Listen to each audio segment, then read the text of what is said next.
नमस्कार दोस्तों, एक बार फिर स्वागत है आपका आपके अपने चैनल नेत्राम जी में। तो जैसा कि आप सभी को पता है, अभी जो आपकी क्लासेस चल रही है, यानी आपके जो प्रैक्टिस सेट चल रहे हैं, वो हिंदी व्याकरण के प्रैक्टिस सेट चल रहे हैं। और इन व्याकरण के टेस्ट में हम क्या करते हैं, 30 क्वेश्चन करते हैं। जो आपका बेसिक लेवल है, आपका जो प्रत्येक टॉपिक का, उससे 30 इंपॉर्टेंट क्वेश्चन उठाए जाते हैं। और ये क्वेश्चन बहुत इंपॉर्टेंट है। तो अभी आपका सुपर 30 सीजन चल रहा है, और इसमें हम रोजाना टॉपिक वाइज से अगर बात करें क्वेश्चन की, तो रोजाना 30-30 क्वेश्चन करते हैं, यानी 30-30 क्वेश्चन के प्रैक्टिस सेट होते हैं। तो आज आपका ये सर्वनाम का प्रैक्टिस सेट होगा, यानी हिंदी व्याकरण का एक टॉपिक है, बहुत इंपॉर्टेंट टॉपिक है सर्वनाम। और इससे संबंधित हम महत्वपूर्ण क्वेश्चन का जो एक ऑनलाइन प्रैक्टिस सेट करने वाले हैं। ये आपका हिंदी व्याकरण के मॉडल पेपर है। इसमें हम 30 क्वेश्चन करेंगे, जो बहुत ही अच्छे क्वेश्चन होंगे, बिल्कुल जीरो लेवल से होंगे। और आपको इनको अच्छी तरह से लगाना है, और फिर आपको बताना कि आपके कितने नंबर आते हैं, वो नीचे कमेंट बॉक्स में बताना है। वीडियो अच्छा लगे तो इसे शेयर कर दिया करो, लाइक भी कर दिया करो। अदरवाइज कोई ज़रूरी नहीं है, अगर कोई कमी रह जाती है तो उसके लिए हम एडवांस में क्या माफ़ी चाहेंगे। तो चलिए शुरू करते हैं आज के इस मॉडल पेपर को, जो कि आपका सुपर 30 हिंदी व्याकरण का जो सर्वनाम का मॉडल पेपर है। तो पहला क्वेश्चन आपकी स्क्रीन पर आ चुका है। आपको बताना है कि संज्ञा के स्थान पर प्रयुक्त होने वाले शब्द क्या कहलाते हैं। बताइए, संज्ञा के स्थान पर प्रयुक्त होने वाले शब्द क्या कहलाते हैं, आपको बताना है। चारों ऑप्शन में से सही जवाब क्या आएगा। चारों ऑप्शन आपको दिए हुए हैं, जो भी आपको सही लगता है उसको आपको नोट डाउन कर लेना है।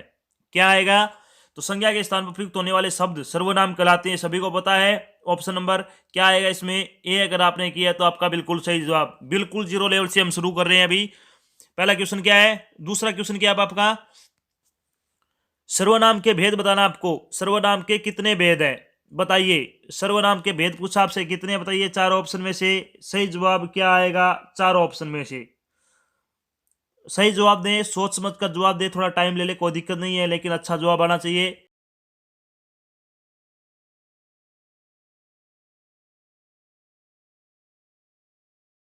अब आपको बताना है, जो सर्वनाम शब्द पर्सन के रूप में किसी संज्ञा के स्थान पर प्रयोग किए जाते हैं, उन्हें क्या कहा जाता है, बताइए।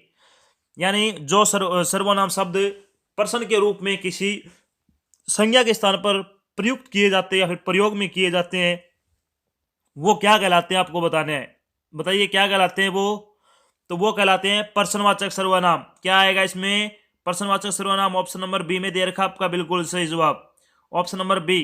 क्योंकि कई बार एग्जाम में पूछ लिया जाता है कि पर्सनवाचक सर्वनाम किसे कहते हैं, या फिर सर्वनाम किसे कहते हैं, सर्वनाम की परिभाषा पूछ ली जाती है, सर्वनाम के कितने भेद है वो पूछ लिए जाते हैं, या फिर कोई एग्जाम्पल देख के आपको पूछ लेते हैं कि ये सर्वनाम का कौन सा भेद है। तो उसी टाइप के क्वेश्चन हम इस वीडियो के माध्यम से करने जा रहे हैं। नेक्स्ट क्या आपका, अब आपको बताना है कि जो सर्वनाम शब्द वाक्य में कर्ता के साथ अपनेपन का बोध कराते हैं, उन्हें कहते हैं, बताइए। जो सर्वनाम शब्द वाक्य में कर्ता के साथ अपनेपन का बोध कराते हैं, उन्हें क्या कहते हैं, बताइए। अभी थोड़े दिन बाद आपका राजस्थान हाईकोर्ट ग्रुप डी का एग्जाम होने वाला है, और उसके लिए मोस्ट इंपॉर्टेंट चैप्टर ध्यान रखना। इसमें से 2 से 3 नंबर के क्वेश्चन पूछे जाएंगे।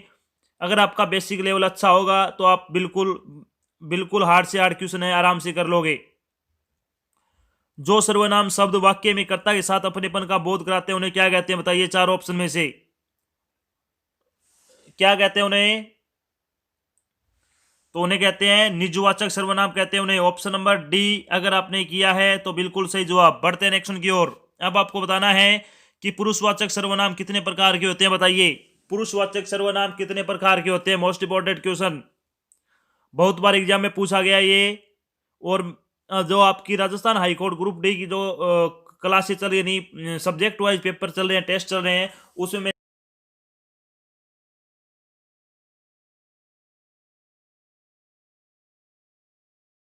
तीन होते हैं, ये आप सभी को पता है। ऑप्शन नंबर क्या आएगा इसमें, बी अगर आपने किया तो बिल्कुल सही जवाब। बढ़ते नेक्स्ट की ओर।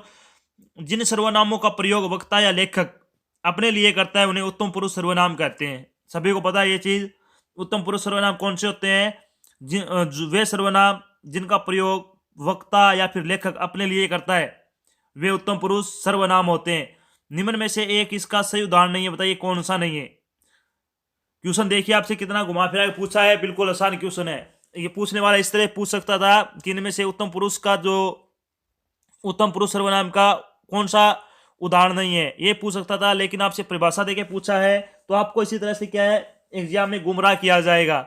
आपको होना नहीं है और आपको क्या करना है, जल्दी सी क्वेश्चन को पढ़ना है। अगर एक बार समझ में ना आए तो 2 बार उसको अच्छी तरह से रीड करो और फिर उसका आंसर दो। तो बताइए कौन सा उदाहरण है वो सही नहीं है, यानी उत्तम पुरुष सर्वनाम का एक उदाहरण नहीं है, इनमें से कौन सा नहीं है बताइए। क्या आएगा इसमें, तो इसमें आ जाएगा आप, ऑप्शन नंबर सी बिल्कुल सही जवाब, ऑप्शन नंबर सी जिसने भी किया है बिल्कुल सही जवाब। बढ़ते हैं नेक्स्ट की ओर। अब आपको बताने की सर्वनाम के संबंध में कौन सा एक सत्य कथन होगा बताइए। सर्वनाम के संबंध में कौन सा एक कथन है वो सत्य होगा, ये आपको बताना है। सत्य कथन बताइए, चारों ऑप्शन में से कौन सा है।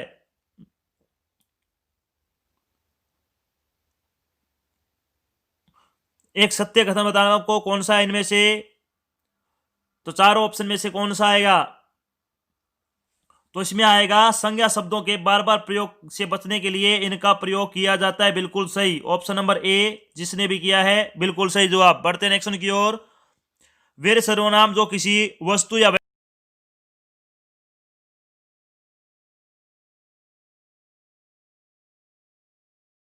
सर्वनाम किसी वस्तु या व्यक्ति की ओर से ऐसे संकेत करें कि उनकी स्थिति अनिश्चित या अस्पष्ट रहे, उन्हें कौन सा सर्वनाम कहते हैं बताइए। चार ऑप्शन में से क्या आएगा, क्या आएगा चार ऑप्शन में से, तो इसमें आ जाएगा आपका सही जवाब, वो आएगा अनिश्चयवाचक सर्वनाम, ऑप्शन नंबर डी अगर आपने किया है तो आपका बिल्कुल सही जवाब। बढ़ते नेक्स्ट की ओर। अब आपको बताना है कि सर्वनाम शब्द का चयन करना, आपको सर्वनाम शब्द का चयन कीजिए, कौन सा इनमें से एक सर्वनाम है वो आपको बताना है। चार ऑप्शन में से कौन सा आएगा बताइए, कौन सा आएगा चार ऑप्शन में से, तो इसमें शिवम है, नाम हो गया, हिरण है, जानवर का नाम है, मुंबई शहर का नाम है, ये तो तीनों हो गई संज्ञा, बचा है मुझको, ऑप्शन नंबर सी अगर आपने किया तो आपका बिल्कुल सही जवाब। बढ़ते नेक्स्ट की ओर। किस क्रम में सर्वनाम का भेद नहीं है बताइए, कौन से क्रम में सर्वनाम का एक भेद नहीं है, चार ऑप्शन में से ये आपको बताना है, कौन सा आएगा इनमें से, कौन सा आ जाएगा इनमें से, किस क्रम में सर्वनाम का भेद नहीं है, तो पुरुषवाचक होता है, निजवाचक होता है, संबंधवाचक होता है, अस्तित्ववाचक सर्वनाम, ऑप्शन नंबर सी ये है बिल्कुल सही जवाब आपका, ऑप्शन नंबर सी अगर आपने किया तो आपका बिल्कुल सही जवाब। नेक्स्ट क्या आपका निजवाचक सर्वनाम का उदाहरण नहीं है, बताइए कौन सा नहीं है, निजवाचक सर्वनाम का कौन सा उदाहरण नहीं है, सही बताइए, चार ऑप्शन में से क्या आएगा, तो कौन सा नहीं है, मेरा, ऑप्शन नंबर आएगा इसमें सी बिल्कुल सही जवाब। नेक्स्ट क्या आपका, अब आपको बताना है सर्वनाम जिसका प्रयोग एक वचन व बहुवचन दोनों में किया जा सके, मोस्ट इंपोर्टेंट क्वेश्चन, सर्वनाम जिसका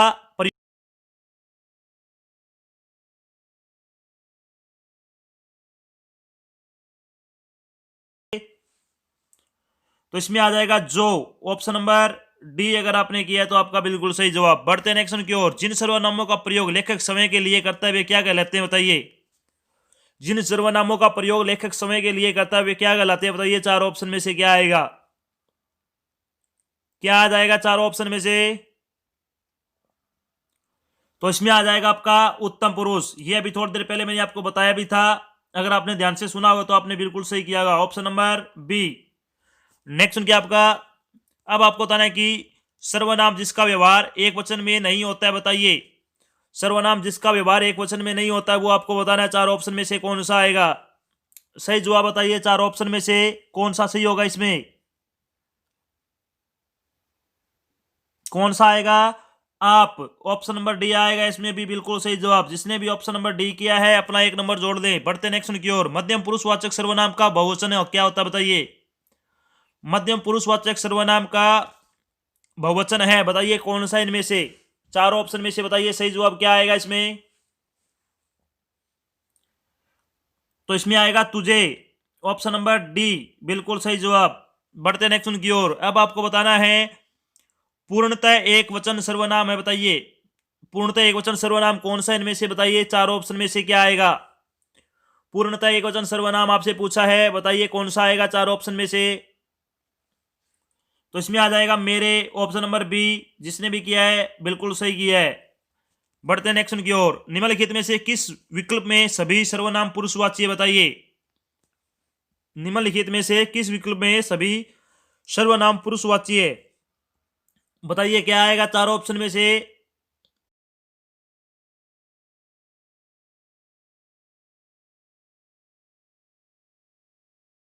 अब क्या आएगा इसमें, ऑप्शन नंबर सी। बढ़ते हैं नेक्स्ट की ओर। अब आपको बताना है कि तू सर्वनाम का प्रयोग किस क्रम में नहीं होता है, बताइए।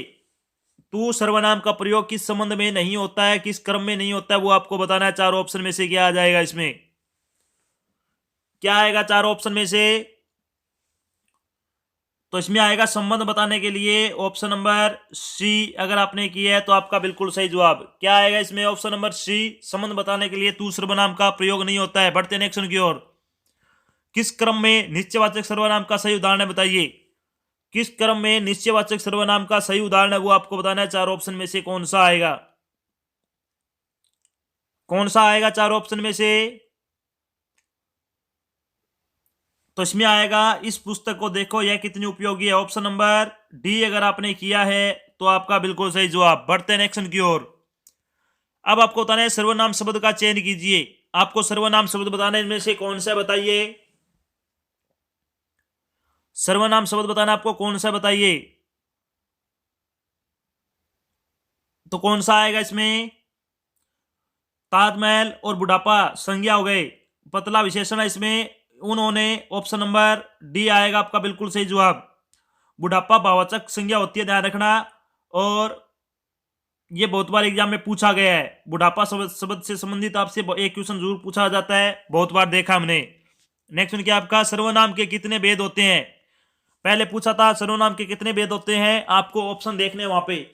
अगर आपको इस तरह से ऑप्शन दिखे 10, 11, 12, 13 या फिर 15, 16 इस तरह से कुछ दिख जाए तो अलग उत्तर आएगा। और उसमें दिखे 3, 4, 5, 6 तो उसमें अलग आएगा। तो सर्वनाम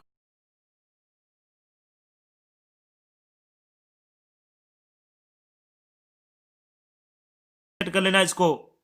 तो सर्वनाम के 11 भेद होते हैं। कितने होते हैं, 11। यहाँ पे सभी प्रकार को जोड़ के इन्होंने बताया है, तो कितने हो गए, 11 होंगे। पढ़ते हैं नेक्स्ट की ओर। इनमें से कौन सा शब्द सर्वनाम नहीं है, बताइए। इनमें से कौन सा शब्द है वो सर्वनाम नहीं है, चारों ऑप्शन में से आपको ये बताना है। क्या आएगा चारों ऑप्शन में से। तो इसमें आ जाएगा इधर, क्या, कुछ, कौन, ये प्रश्नवाचक सर्वनाम है।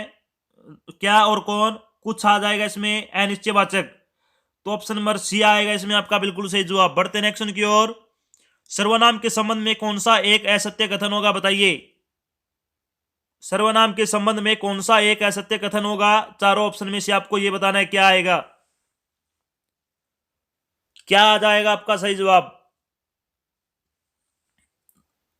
तो सर्वनाम के संबंध में कौन सा एक गलत कथन है, तो वो आएगा आपका, सर्वनाम का शब्द है शब्दों का विराम। ऑप्शन नंबर क्या आएगा इसमें, सी है, वो क्या है, गलत है। बाकी संज्ञा की तरह सर्वनाम भी विकारी शब्द सही है। सर्वनाम के रूप में लिंग के अनुसार नहीं सर्वनाम के रूप में लिंग के अनुसार नहीं बदलते, ये भी सही है। वचन कारक के प्रभाव में इनका रूप बदल जाता है, ये सही है। तो ऑप्शन नंबर सी जिसने किया था बिल्कुल सही जवाब। बढ़ते नेक्स्ट की ओर। किस विकल्प में सर्वनाम का संबंध कारक प्रयुक्त हुआ, बताइए। किस विकल्प में सर्वनाम का संबंध कारक प्रयुक्त हुआ, ये आपको बताना है। चारों ऑप्शन में से क्या आ जाएगा इसमें, चारों ऑप्शन में से।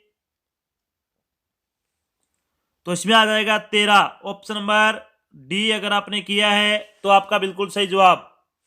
बढ़ते हैं नेक्स्ट की ओर। अब आपको बताना है कि जो सर्वनाम वाक्य में प्रयुक्त किसी अन्य सर्वनाम से संबंधित हो उन्हें कौन से सर्वनाम।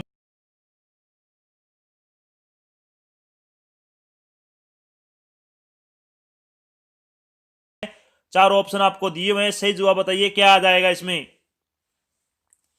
तो कौन से होते हैं वो, संबंधवाचक होते हैं, ध्यान रखना। ऑप्शन नंबर डी बिल्कुल सही जवाब। पढ़ते हैं नेक्स्ट की ओर। कोई आ रहा है वाक्य में सर्वनाम बताना आपको। कोई आ रहा है वाक्य में सर्वनाम बताइए। चारों ऑप्शन में से सही जवाब क्या आएगा।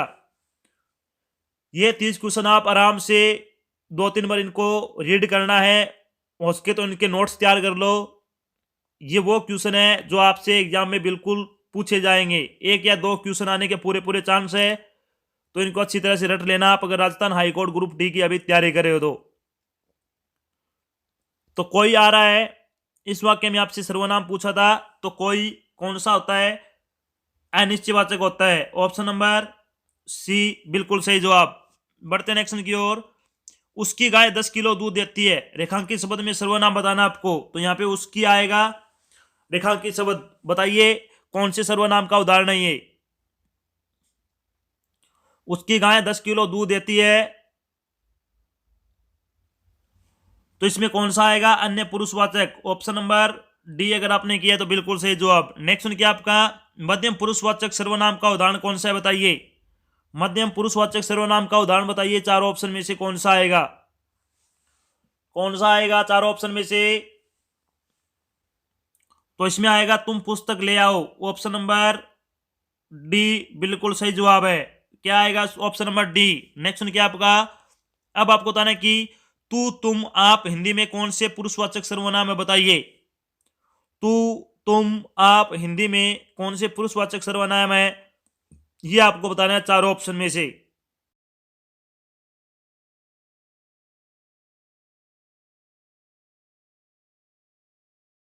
क्या आएगा इसमें? Option number C. नेक्स्ट क्या आपका? और आज का लास्ट क्वेश्चन, किस वाक्य में संबंधवाचक सर्वनाम है बताइए? किस वाक्य में संबंधवाचक सर्वनाम, आपको ये बताना है चारों ऑप्शन में से क्या आ जाएगा? तो इसमें आएगा जिसे भी देखता हूं वही व्यस्त है। ऑप्शन नंबर ए अगर आपने किया था तो आपका बिल्कुल सही जवाब होगा। ऑप्शन नंबर डी आ जाएगा इसमें। तो ये तो था आज का आपका हिंदी व्याकरण का एक ऑनलाइन प्रैक्टिस सेट, जो आपका सर्वनाम से संबंधित हमने एमसीक्यू का एक मॉडल पेपर किया है, और इसमें हमने सुपर 30 क्वेश्चन किए हैं। ये सुपर 30 आपका क्या है, सीजन चल रहा है, जिसमें हम 30 क्वेश्चन डेली करेंगे हिंदी व्याकरण के प्रत्येक टॉपिक से। अब आपको बताना है कि इन 30 में से आपके कितने नंबर आए। आपको ये वीडियो कैसा लगा? अगर अच्छा लगा तो इसे लाइक और शेयर जरूर किया करो। अगर आप चैनल पर नए हैं तो चैनल को सब्सक्राइब कर लेना। साथ में आपको इधर एक बेल आइकन दिख रहा होगा, उसको आपको प्रेस कर लेना, ताकि जब भी कोई नई वीडियो या फिर क्लास डाले जाए आपके पास उसका नोटिफिकेशन आ जाए और आप जल्द से जल्द क्या है वो क्लास ज्वाइन कर सको। तो आज की क्लास में बस इतना ही। मिलते हैं नेक्स्ट क्लास में, तब तक के लिए जय हिंद, जय भारत, धन्यवाद।